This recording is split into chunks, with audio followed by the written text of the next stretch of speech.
Hi you guys, welcome back to my channel. Thank you so much for coming back. I'm so excited. This is my second video.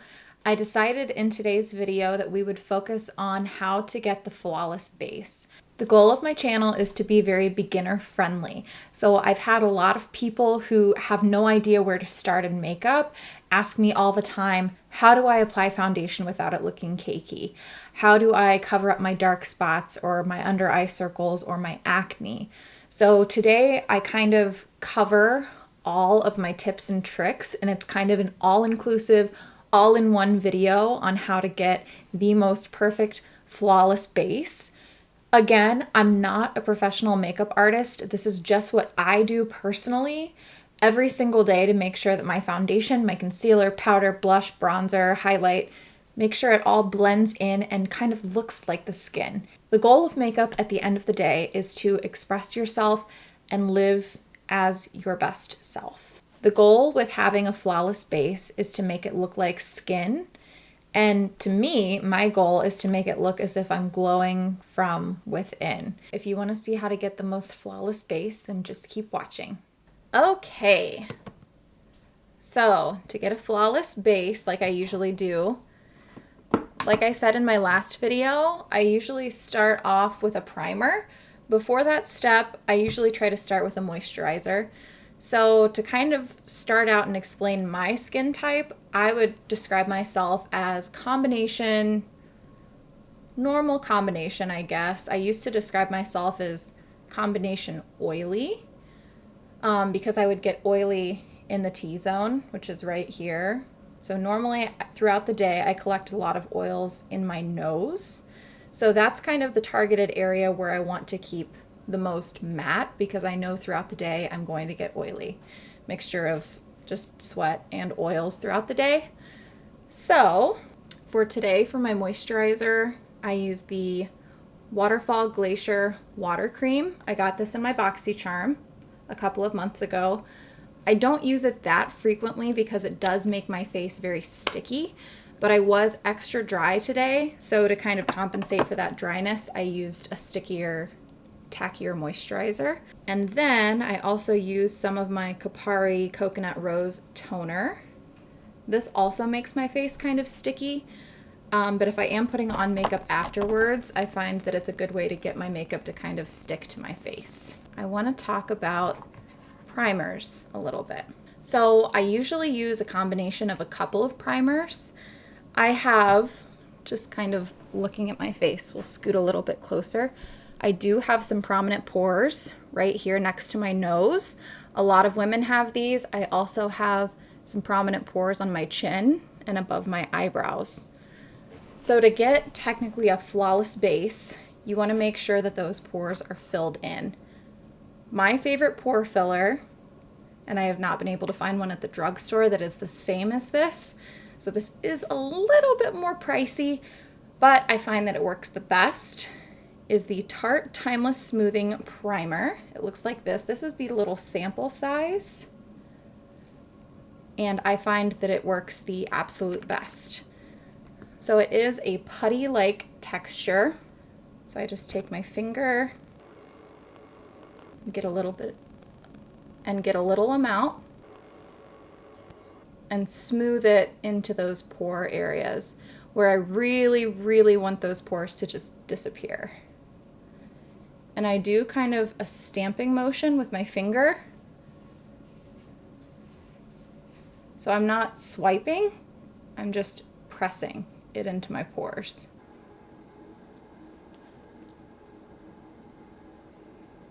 I do like the e.l.f. Poreless Putty Primer, I think is what it's called. But I don't find that it does the same thing as the Tarte Primer in the way that this one really just cancels out my pores. So again, like I said before, I get some prominent pores above my eyebrows. So again, I'm just taking this primer and just pressing it into those areas. And a little bit above my mouth as well, above my lip. Okay? So you don't need a whole lot of this. Next, I'll go in with, and I showed this in my last video, but I really, really like it. It's the Smashbox Primer Water. And again, this is a little sample size. I also have the full size, and then there are a couple of more scents. Smashbox comes out with like different scents in these. I don't really like using scents like for my base products because it does irritate my skin. As you can tell, I do have some acne and I have a little bit more sensitive skin. I'll take my primer water and I'll just spray it generously all over my face. Ooh, that's cold. And again, you'll want to wait for this to dry before you put any product on top of it.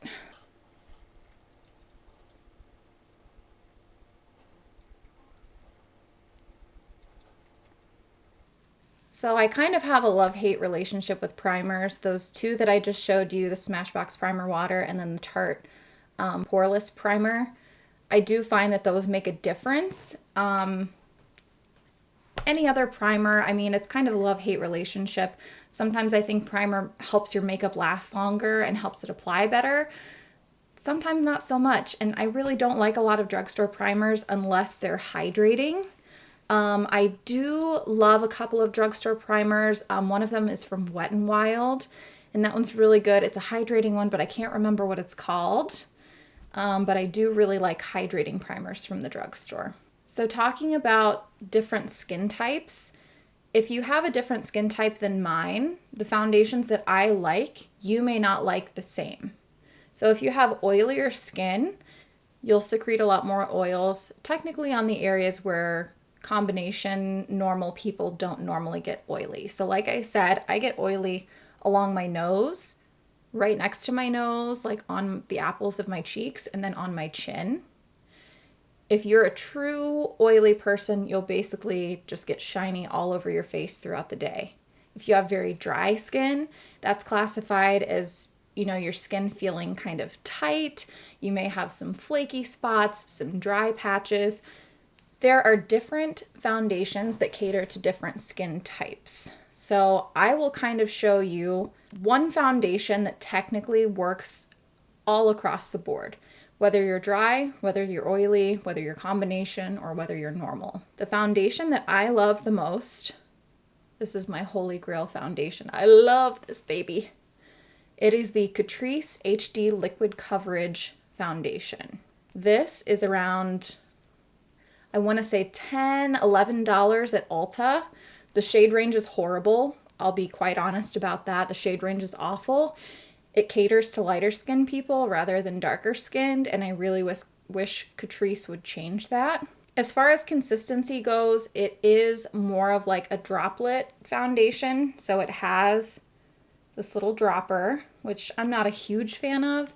This foundation is a lot more liquidous than other cakey foundations. I have the, I think it's called the Pure Love Your Selfie foundation. That one has a thicker consistency. And in my opinion, the thicker you go with a foundation consistency, the more it's going to exacerbate your fine lines and wrinkles and show your pores. I do like the consistency of this foundation. Just the con is that the shade range is horrible, but the price is amazing, $10, $11 at Ulta. The long-lasting power of the foundation is amazing. This one lasts me all day. I have to do minimal touch-ups by around like the 12-hour mark. I love this foundation for work. It lasts on me, and every single person that I have turned on to this foundation, they have loved. So I just drop a little amount on the back of my hand, and as you can see, it is very runny. To apply this foundation, my favorite way to apply this to get the most natural look and to get it to kind of sink into my skin is a sponge. This is my Jeffree Star Morphe sponge. You can get this at Ulta. I think it's around $8 or $9 for this sponge, so it's pretty cheap. I get it wet. So the point with using a sponge is to dampen it. You don't want to use it dry. It will administer too much foundation.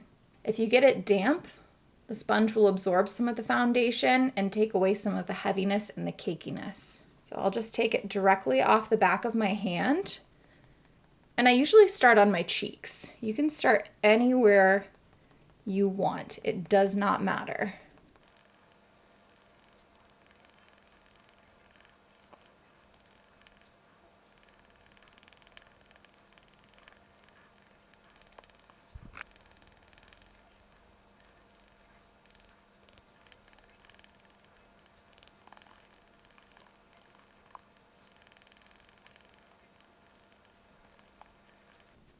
Very important to apply down your neck as well. If you have a foundation that's a slightly different undertone than your skin.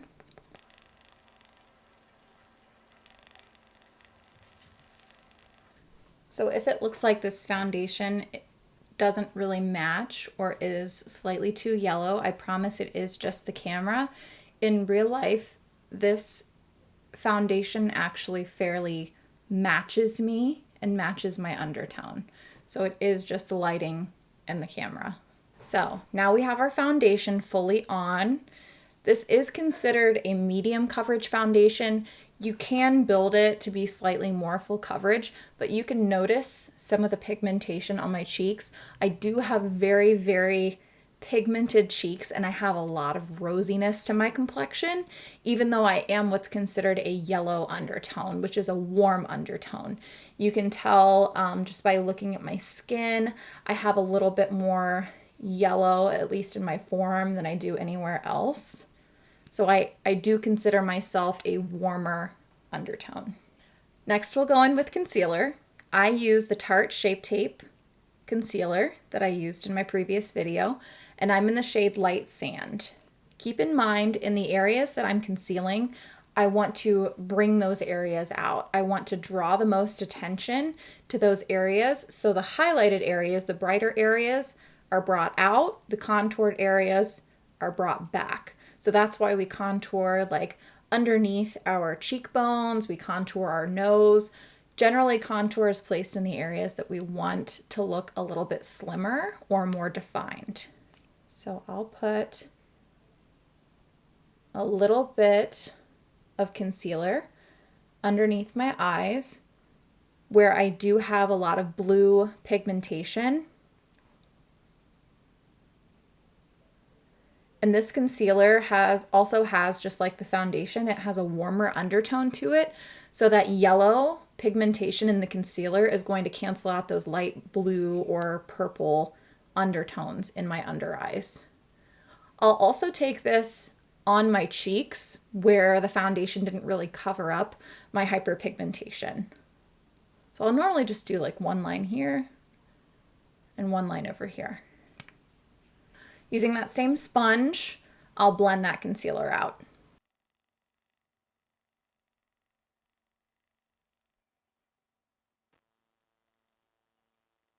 This concealer is slightly lighter than the foundation again, so we are both highlighting and concealing.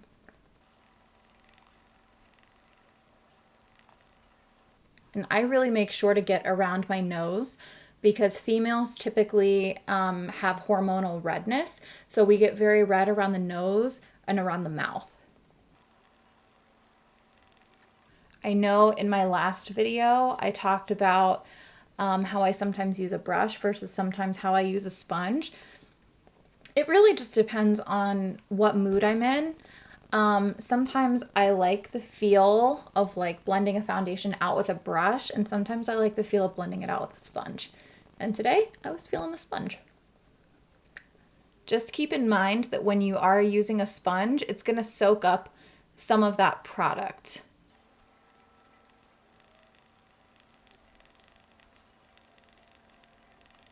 So now we've used primer, we've used foundation, and we've used concealer. So now the next step would be to powder because we want to lock all of those creams in. So I don't like an excessive amount of powder. Again, I am combination normal, but on the perimeter of my face, I tend to lean more dry. So I avoid powders on the outer perimeter of my face, and I focus the powder instead along the center of my face, kind of in like a T shape. So one of my favorite powders that I actually got from TJ Maxx here recently is the Too Faced Skin Smoothing Pressed Powder. It looks like this, and it does look very pale. It does look very pale, but it is a translucent powder. And what I do with this powder is I target the areas where I have pores. So this is going to kind of act like that Tarte primer, but in a powder form. And now it's going to fill in the pore areas where the primer couldn't reach, if that makes sense. So this is actually the first brush that we'll be using in our entire routine. This is the BH Cosmetics number 4 brush. I did get this at Ulta. This is part of the Fairy Lights collection, and it's just like a little tapered brush, and it's great for targeted powdering, which is what we're doing in this case. This is targeted. So I just swirl it in the powder, and then I tap off the excess because we don't want to be too powdery. If you go overboard, it's okay. We can fix it later on, and I'll show you guys how to fix it. So taking that powder, we just want to pat in those areas. If you swipe, you could disturb the foundation underneath, and we don't want to do that because then we would have to start over. And who has time for that? Nobody. And I'm not necessarily applying under the eyes. I'll use a different powder for that. This is more so just targeted powdering in those pore areas. Now, I haven't tested this powder under flash photography, so I have no idea if it causes flashback. So just beware when you're using this powder. If you're using it for the first time and you're wanting to use it for like wedding events or using it for prom, make sure you take a couple of test photos first just to make sure that it doesn't have any white flashback. Next, I'll take that powder on my chin, just underneath my lower lip. And then I'll also use it where I talked about before, how I have larger pores above my brows. I'll take it in this area right here. And I'm just using light stamping motions. A very little amount of this product goes a long way. I even sometimes take it on the sides of my nose. I sounded like Squidward. I even sometimes take it on the side of my nose. Now we're done with the Too Faced powder, okay? We've canceled out our pores. Now I'll go in with a regular face powder. And again, I'm not going to put this all over my face, just in the areas where I get very oily and I want to be set. So I will be going in with the MAC Mineralized Skin Finish in the shade Light. You can also buy this at Ulta. This is a wonderful powder if you have dry skin. It is fantastic. This it's a baked powder and it's got a bit of a sheen to it. It's a very light coverage powder, so it's going to set, but it's not going to add any extra coverage. So if you're looking for extra coverage, don't go for this powder. Go for instead a powder foundation to layer over top of your cream foundation. Now, before you set your under eye area, because that's where I'm going to use this powder, you need to make sure you don't have any creasing from your concealer. So I will sometimes go in with the sponge, or you can go in with your fingers too, just to make sure you don't have any creasing under your eyes, because anything that you set with powder, it's going to stay that way, okay?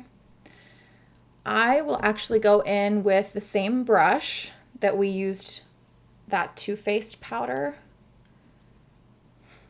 Next, I will actually go in with the same brush that we used for that Too Faced powder. I'll load up in the MAC powder. I'll tap off the excess and I'll look upwards. And again, I'm using that stamping motion.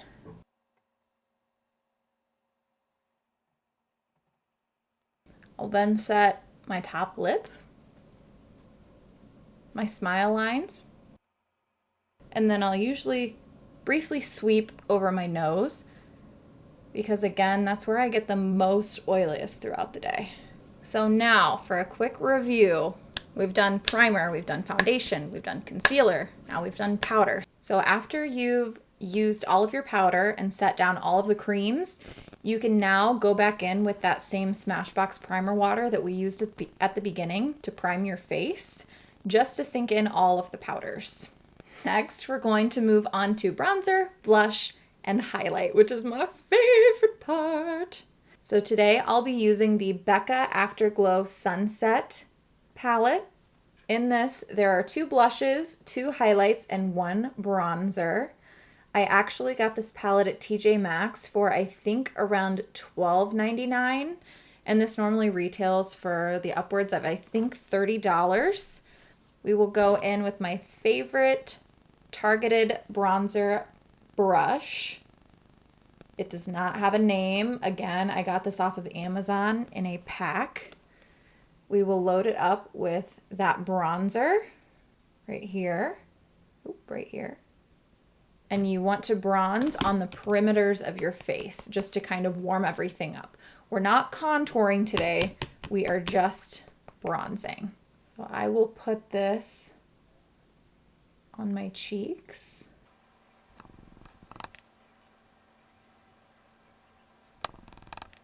I'll put this on my forehead, just so everything is nice and cohesive. Again, we are not contouring, we are just bronzing and warming up the perimeter of our face. That way we don't look so ghostly and dead. We just want it to look like we came freshly out of the sun. And then I will also take some of that bronzer and run it right along my nose, just like so.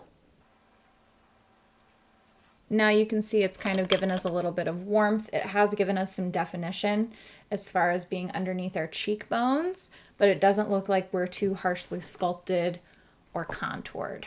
So now, using that same palette, we can move on to the blush.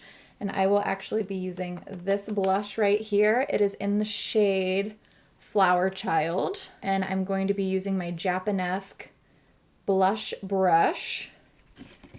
And I will load up that blush. Tap off the excess. It's always easier to build up more blush. It's harder to take it away. Now, as far as blush goes, everyone has a different face shape. So where you place your blush really depends on the shape of your face. So I consider myself more of a circular face.